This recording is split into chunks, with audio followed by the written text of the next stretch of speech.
स्वागत है दोस्तों आपका DAD के सर यूट्यूब चैनल में। आज हम लोग पढ़ने वाले हैं क्लास 9 का साइंस एनसीईआरटी पैटर्न पे हमारे सभी टॉपिक्स बेस होंगे अर्थात आधारित होंगे। ठीक है, आपको साइंस में डर लगता है या साइंस रटना पड़ता है, ये सारी प्रॉब्लम खत्म हो जाएगा मात्र इस एक वीडियो को देखने के बाद। ठीक है, वो इसलिए क्योंकि हम रटाएंगे नहीं, आपको समझाएंगे। जी आपने सही सुना, हम आपको रटाएंगे नहीं, समझाएंगे। तो चलिए इस चैप्टर को शुरू करते हैं।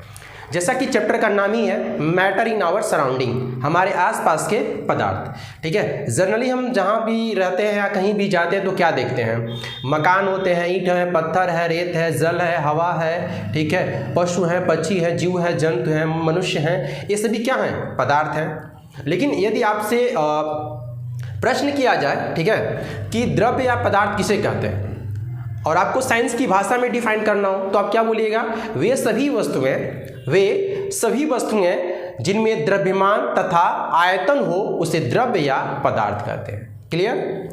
मैंने क्या बोला? वे सभी वस्तुएं जिसमें द्रव्यमान तथा आयतन हो उसे क्या कहेंगे? पदार्थ कहते हैं। ठीक है, अब आयतन क्या करता है? स्थान घेरता है। आयतन क्या करेगा? स्थान घेरेगा। जैसे हमारे पास एक बुक है, ठीक है, इस बुक का अपना कुछ लंबाई है, कुछ चौड़ाई है और कुछ इसकी ऊंचाई भी है। ठीक है, तो ये बुक क्या करेगा? ये बुक अपने आयतन के अनुसार ये क्या करेगा? स्थान घेरेगा। ठीक है, जैसे यहाँ पर मैं इसको रख रहा हूँ तो क्या जितना बुक है उतना एरिया इसने क्या कर लिया? कवर कर लिया। ठीक है, अगर हम इस पर मार्कर रखें तो मार्कर भी अपना स्थान घेरेगा। ठीक है, और जनरली हम लोग याद क्या करते हैं? वे वस्तुएं जिनमें द्रव्यमान तथा आयतन हो, जो स्थान घेरता हो उसे पदार्थ कहते हैं। हमें ये नहीं समझ में आता है कि भैया स्थान क्यों घेरता है, आयतन क्या है, मतलब बला चीज़ है। तो सारा चीज़ों को हम 1 बाई 1 इसको डिफाइन करेंगे। देखिए एक्चुअली होता क्या है, आयतन हमारा क्या घेरेगा? स्थान घेरता है। ठीक है, और आयतन किस पे डिपेंड करेगा? द्रव्यमान के आकार पे। द्रव्यमान के आकार पे आयतन क्या करेगा? निर्भर करेगा। ठीक है, द्रव्य पदार्थ दोनों एक ही नाम है। ठीक है, जैसे हवा हो गया, जल हो गया, आग हो गया, रेत, पेड़ पौधे, जीव जंतु, ये सभी क्या है? पदार्थ है। यदि आपसे कहा जाए कि कैसे आप प्रूव कर सकते हैं कि हवा हमारा पदार्थ है, ठीक है, मान लीजिए जो वस्तुएं फिजिकली हम जिसे देख सकते हैं या टच कर सकते हैं, मतलब उसका फिजिकली रूप में प्रयोग कर सकते हैं, उसको बता सकते हैं। ठीक है, लेकिन जैसे हवा को तो देख नहीं सकते हैं, लेकिन उसको कैसे डिफाइन करेंगे हमारा पदार्थ है? उसके लिए क्या करना है? आपको एक सिरिंज लेना है। ठीक है, और सिरिंज लेने में जो भी सिरिंज लीजिएगा साफ सुथरा हो। ठीक है, और आपको इसका जो पिस्टन ऊपर उठा कर रखना है और ये इस बार हिस्से को क्या कर देना है? क्लोज कर देना है। ध्यान रहे इसमें नीडल अर्थात सुई नहीं होना चाहिए। ठीक है, वरना चुभ सकता है, प्रॉब्लम क्रिएट हो जाएगा। जहाँ पे सुई लगाते हैं उस सिरा को क्या कर देना? बंद कर देना है। अब आपको इसको क्या करना है? प्रेस करना है, दबाना है, फोर्स लगाना है, बल लगाना है। आप क्या पाएंगे? थोड़ा सा कुछ नीचे जा कर के फिर क्या हो रहा है? ऊपर आ जा रहा है। अर्थात क्या हो रहा है? नीचे नहीं जा रहा है। ऐसा क्यों? क्योंकि सिरिंज तो हमारा खाली है, लेकिन उस खाली जगह में क्या है? एयर है, हवा है। और हवा क्या कर रहा है? अपनी संरचना का परिवर्तन का विरोध कर रहा है। अतः हम ये भी कह सकते हैं वे सभी वस्तुएं जिसमें द्रव्यमान तथा आयतन हो, जो अपने संरचना परिवर्तन का विरोध करे, उसे क्या कहेंगे? पदार्थ या द्रव्य कहेंगे। ठीक है, और इस प्रकार से आप चाहे ठोस हो, द्रव हो, गैस हो, हम तीनों को यहाँ पर प्रूव कर सकते हैं। जैसे बैलून में आप एयर फिल करें, भरें, तो क्या होगा? हवा की मात्रा बढ़ेगी, बैलून का आकार भी क्या होता जाएगा? बढ़ता जाएगा। ठीक है, तो इस तरह हम कह सकते हैं हवा भी क्या है? पदार्थ है। ठीक है, आगे बढ़ते हैं, बात करेंगे द्रव्यमान अर्थात मास। ठीक है, किसी वस्तु में उपस्थित पदार्थ की वास्तविक मात्रा ही उस वस्तु का द्रव्यमान कहलाती है। आपको क्या याद रखना है? किसी वस्तु में उपस्थित पदार्थ की वास्तविक मात्रा ही उस वस्तु का क्या होता है? द्रव्यमान कहलाता है। द्रव्यमान को और अच्छे से समझने के लिए आपको इस चित्र को देखना होगा। जैसा कि आपको ज्ञात होना चाहिए कि जो भी पदार्थ होते हैं वो अत्यंत सूक्ष्म कणों से बने होते हैं और इन्हीं अत्यंत सूक्ष्म कणों को हम लोग परमाणु कहते हैं। ठीक है, और परमाणु का क्या होता है? अपना नाभिक होता है। नाभिक में क्या उपस्थित होते हैं? तो प्रोटॉन होते हैं और न्यूट्रॉन होते हैं। तो जो परमाणु का जो द्रव्यमान होता है ना, वो किस पे डिपेंड करेगा? परमाणु का जो, इसे कहेंगे नाभिक, ठीक है। तो जो परमाणु का जो द्रव्यमान है वो किस पे डिपेंड करेगा? नाभिक में उपस्थित प्रोटॉनों तथा न्यूट्रॉनों की संख्या पर। किस पे डिपेंड करेगा? प्रोटॉनों प्लस न्यूट्रॉनों की संख्या पर। अच्छा, दूसरे से अगर प्रश्न किया जाए द्रव्यमान का और दूसरा नाम क्या होता है, तो हम कह सकते हैं द्रव्यमान को परमाणु द्रव्यमान संख्या भी कहते हैं और न्यूक्लियन संख्या भी कहते हैं। अच्छा, किसी पदार्थ का जो द्रव्यमान होता है किस पे डिपेंड करेगा? तो पदार्थ का जो द्रव्यमान होगा उसके परमाणुओं के नाभिक में उपस्थित प्रोटॉनों प्लस न्यूट्रॉनों की संख्या पर निर्भर करता है। क्लियर है? अच्छा, द्रव्यमान को ना हम लोग स्मॉल एम से प्रदर्शित करते हैं। किससे प्रदर्शित करेंगे? स्मॉल एम से। और एक और पॉइंट आपको याद रखना है, द्रव्यमान का मान निश्चित होता है। क्या होगा हमारा? द्रव्यमान का जो मान होगा वो निश्चित होगा। ठीक है। जैसे मान लीजिए कोई वस्तु है ए वस्तु, ठीक है। इसका जो द्रव्यमान है वो क्या है? यम है। ठीक है। तो ये जो यम है ना, वो पृथ्वी के किसी भी छोर पे आप चले जाइए, उसके द्रव्यमान में कोई अंतर नहीं होगा। और पृथ्वी पे नहीं, किसी भी ग्रह पे चले जाइए, इसके द्रव्यमान में कोई अंतर नहीं होगा। इसलिए द्रव्यमान का मान क्या होता है? निश्चित होता है। बात करेंगे भार, जिसे वेट भी कहते हैं। वह बल जिसके द्वारा पृथ्वी वस्तुओं को अपने केंद्र की ओर आकर्षित करती है उसे भार कहते हैं। क्या कहते हैं? भार। एक बार और, वह बल जिसके द्वारा पृथ्वी वस्तुओं को अपनी केंद्र की ओर आकर्षित करती है उसे भार कहते हैं। अच्छा, भार को W से प्रदर्शित करते हैं। अच्छा, इसका मान अनिश्चित होता है। इसका मान क्या होता है? अनिश्चित होता है। ऐसा क्यों? देखिए, दोनों में अगर संबंध की बात करें तो W बराबर क्या होगा? M इंटू G होता है। क्या होगा? M इंटू G होता है। अच्छा, अब पृथ्वी, जैसा कि आपको ज्ञात होना चाहिए, पृथ्वी कुछ चपटी है। ठीक है।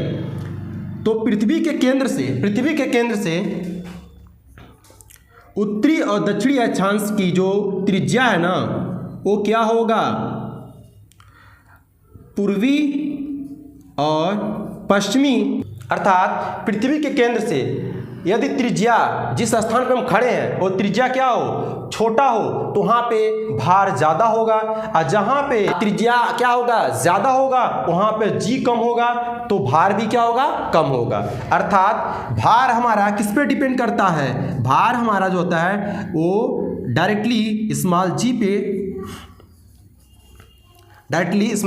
पे निर्भर करता है। और हम जानते हैं कि पृथ्वी के प्रत्येक सतह पर, प्रत्येक जगह पर जी का जो मान होता है वो भिन्न भिन्न होता है। ठीक है। अब देखते हैं पदार्थ के कणों के अभिलाक्षणिक गुण। ठीक है, पदार्थ के आप जनरली गुण भी कह सकते हैं। तो देखिए, पदार्थ के अभिलाक्षणिक गुण कितने होते हैं? तो 4 आपको याद रखना है। पहला है पदार्थ के कण अत्यंत सूक्ष्म होते हैं। पदार्थ के कण क्या होते हैं? अत्यंत सूक्ष्म होते हैं। चाहे ठोस हो, द्रव हो, गैस हो, ये तीनों के जो कण होंगे ना, तीनों का जो आकार होगा क्या होगा? समान होगा। ठीक है। पदार्थ के कणों के बीच रिक्त स्थान पर होता है, हाँ होता है, लेकिन ठोस में बहुत कम होता है। ठोस के अपेक्षा द्रव में ज़्यादा होगा और द्रव के अपेक्षा गैस में क्या होगा? बहुत ज़्यादा होगा। पदार्थ के कण एक दूसरे को आकर्षित करते हैं। ठोस के कण एक दूसरे को ज़्यादा आकर्षित करेंगे क्योंकि पास होते हैं, द्रव के दूर होते हैं इसलिए बहुत कम आकर्षित करेंगे, और गैस में क्या होता है? बहुत ज़्यादा दूर होते हैं इसलिए आकर्षित नहीं करते हैं। इनमें आकर्षण गुण क्या है? नगण्य के बराबर में होता है। इसलिए गैस के कण क्या होते हैं? फ्री होते हैं, मुक्त होते हैं। ठीक है। पदार्थ के कण निरंतर गतिशील होते हैं, तो ठोस में बहुत कम गतिशील होंगे, द्रव में ठोस के अपेक्षा ज़्यादा गतिशील होंगे, और गैस में द्रव के अपेक्षा बहुत ज़्यादा गतिशील होते हैं। अच्छा, पदार्थ के कण निरंतर गतिशील होते हैं, इसीलिए पदार्थ के कणों में गतिज ऊर्जा भी पाई जाती है। अब गतिज ऊर्जा क्यों होती है? क्योंकि कण क्या होते हैं? गतिशील। वीडियो पसंद आ रहा है तो वीडियो को लाइक कर दीजिए, और चैनल पर अभी नए हैं तो चैनल को प्लीज सब्सक्राइब कर लीजिए, और दोस्तों को अपने शेयर करना बिल्कुल मत भूलिएगा, ठीक है। आइए बात करते हैं पदार्थ की अवस्थाएं, स्टेट ऑफ मैटर। ठोस, द्रव, गैस। आप इसको अपने डिफिनेशन की भाषा में कैसे लिखेंगे उसे भी हम जानेंगे। पहले यहां देखिए, आकार। प्रत्येक वस्तु का आकार जो होता है अलग अलग होता है, ठीक है। आयतन भी जाहिर सी बात अलग होगा, कुछ की कोई वस्तु का आयतन ज्यादा और किसी का कम हो सकता है। संपीड़ितता उसे बोलते हैं, इंग्लिश में बोलते हैं कंप्रेसिबिलिटी, यानी किसी वस्तु को कितना दबाया जा सकता है। प्रसरण मतलब होता है फैलना, किसी वस्तु को अगर हीट दें, उष्मा दें, गर्म करें तो कितना फैलेगा, ठीक है। आइए बात करते हैं ठोस का आकार और आयतन दोनों क्या होते हैं? निश्चित होते हैं, ठीक है। द्रव का आकार और निश्चित होता है और आयतन निश्चित होता है। गैस में क्या होते हैं? आकार और आयतन दोनों क्या होते हैं? अनिश्चित होगा। अच्छा, डेफिनेशन की भाषा में कैसे लिखेंगे? वे पदार्थ जिसका आकार और आयतन दोनों निश्चित हो वे ठोस कहलाते हैं। वे पदार्थ जिसका आकार और निश्चित और आयतन निश्चित हो द्रव कहलाएगा। वे पदार्थ जिसके आकार और आयतन दोनों अनिश्चित हो उसे क्या कहेंगे? गैस कहेंगे। ठोस में मार्कर है, देखिए इसका आकार भी फिक्स है और आयतन भी फिक्स है। द्रव मतलब जल। अभी देखिए, अभी इसका क्या है?